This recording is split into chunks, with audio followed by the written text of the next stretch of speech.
Alright, so father-in-law passed away and had a bunch of tractor implements, and my brother-in-law brought me post hole digger, this boom, which I've actually used quite a bit already,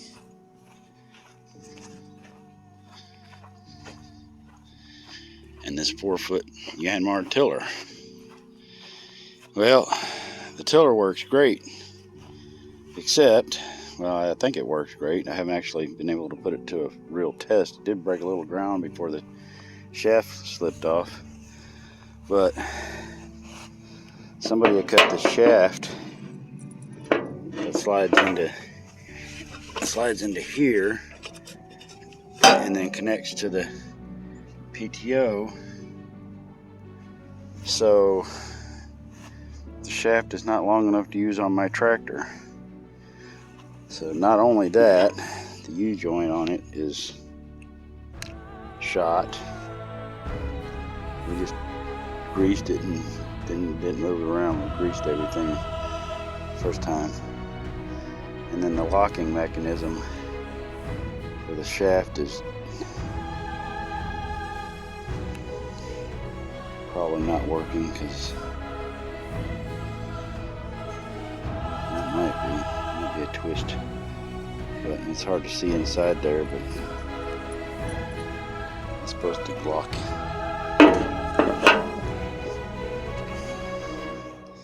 It's supposed to lock onto that divot there in the splines. So I'm going to address that. I've never had this kind of equipment before, so I really don't know what I'm doing. I mean, I've used a tiller. In fact, where my tractor's parked is where we used to have a garden. And now that I've got a tractor, we thought, well, my brother-in-law gave us the 4-foot tiller and kept the 5-foot, which that's fine, because all we're going to do is use it for a garden anyway. So yeah, that's where I'm at. We are going to have a garden, and I've got something to take care of that for the time being until I figure out this shaft issue. And I had a friend over last night for a second opinion, and I think I've got it figured out. But like I said, I've never had this stuff before, so I'm not completely sure as to what I'm doing. Back out here by the tiller, and the reason why I can't just replace the whole shaft, thankfully that U-joint on that end is good, but this part right here will not come off this shaft. Otherwise I would just get a whole new shaft, get one with a clutch on it to protect the tiller from hitting some. If you hit something hard, it won't screw stuff up. So yeah, that's why I'm not buying a whole new shaft. Alright, so the shaft that slides in on the PTO and then connects to the tractor that was cut off is 1 1/8 inch by 1 inch.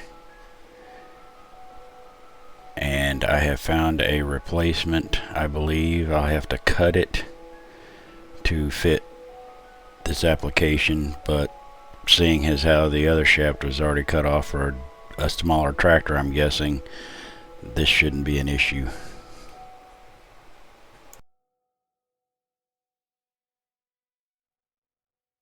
So in the meantime, while I figure out how to get that 4-foot PTO driven tiller working with my tractor, I bought a cultivator just so we could get our garden and our wildflower beds started. We're doing a vegetable garden, and we're also doing wildflowers to attract honeybees.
So I got the garden cultivated and the wildflower garden cultivated, and then shortly thereafter we had weather.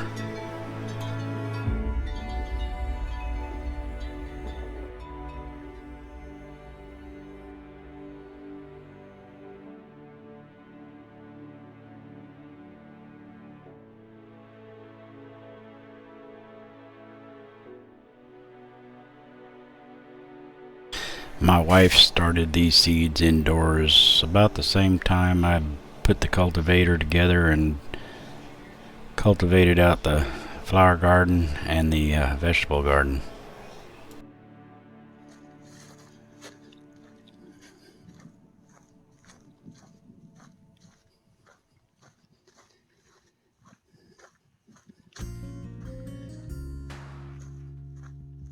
Vegetable garden.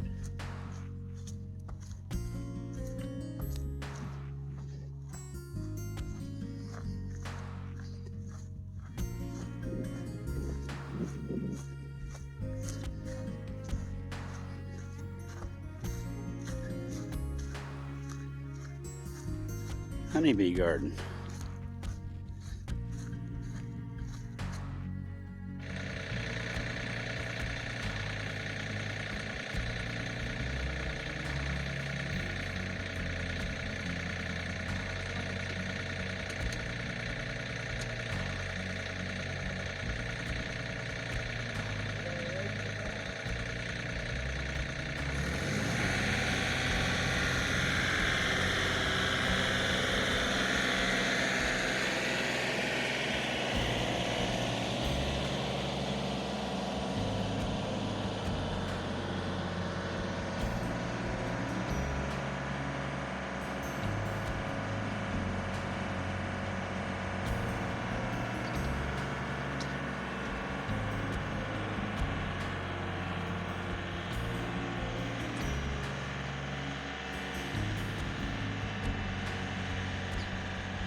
After the freeze was over, I got my little mini cultivator and put mixed plant food into the garden, the vegetable garden, and then I needed to re-break ground for the wildflowers.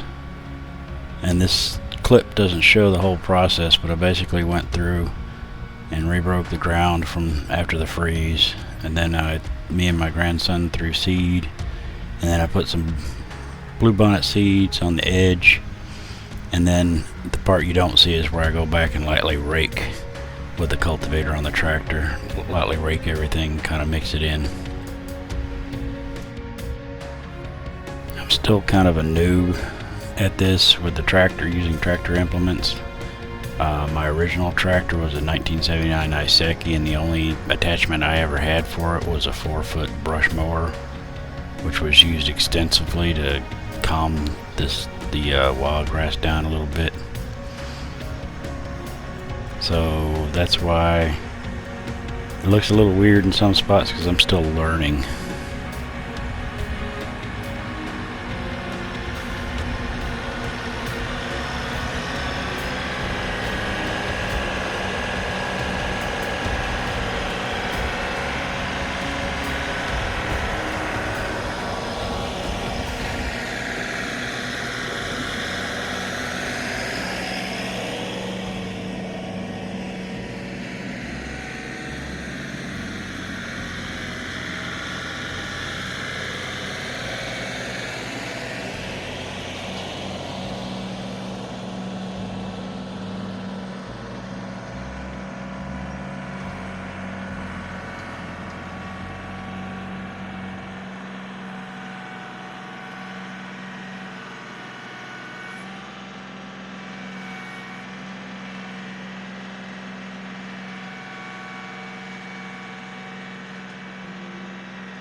I appreciate you watching. If you could subscribe, like this video. Things may still be a little slow. I might have to go to every other week on uploads until projects around the property get under control. I still have not been able to get the shop spray foamed, so I'm still working inside the house in my little area. Eventually we'll get that squared away and I'll get some HVAC in there and then we'll be good.